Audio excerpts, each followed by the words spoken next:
তো আজকে মধ্যমগ্রামে হঠাৎ আমার একটা কাজে আমি গেছিলাম। তো এখানে দেখতে পেলাম একদম পুরো নিরামিষ হোটেল। এটা এনারা ইসকনের শিষ্য।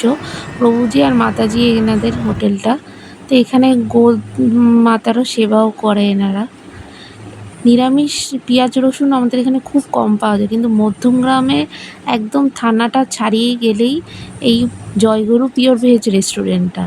তো এখানে গিয়ে আমরা ট্রাই করেছিলাম ফ্রাইড রাইস আর চিলি পনির, তার সাথে আলুর দম, কাশ্মীরি আলুর দম আর ভেজ ফ্রাইড রাইস। এই দুটো তো খুবই আমার ভালো লাগে। তাছাড়া এনাদের কাছে অনেক রকমের আইটেম আছে, প্লাস আপনারা যদি কোনো অনুষ্ঠানেও চান তারাও পাবেন। পেঁয়াজ রসুনও তো একদমই ছোঁয়া নেই, এটাই হচ্ছে সবথেকে ভালো জিনিস। আমাদের তো পেঁয়াজ রসুন ছাড়া খাবার চিনি না, কিন্তু পেঁয়াজ রসুন ছাড়াও যে সুন্দর খাবার হয়, আর প্রভুজিদের হাতে আর মাতাজিদের হাতে রান্নাও খেয়ে খুবই ভালো লেগেছে।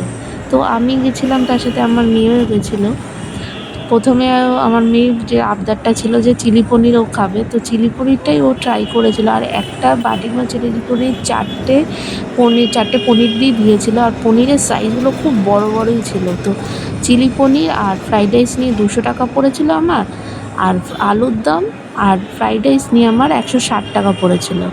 তো এনারা বিরিয়ানিও পাওয়া যায় এনাদের কাছে খুব সুন্দর। চলুন এবার খাবারটা টেস্ট করা যাক কেমন হয়েছে।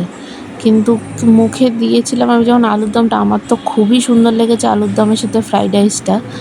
আর আমার মেয়ে আগে খেয়ে দেখুক পনিরটা, কিন্তু গন্ধটা তো খুবই সুন্দর এসছে। আর পনিরটা যখন আমি খেয়েছিলাম, ও খাওয়ার পর পনিরটা পুরোপুরি ফ্রেশ পনির, আর ওরও খুব ভালো লাগছিল।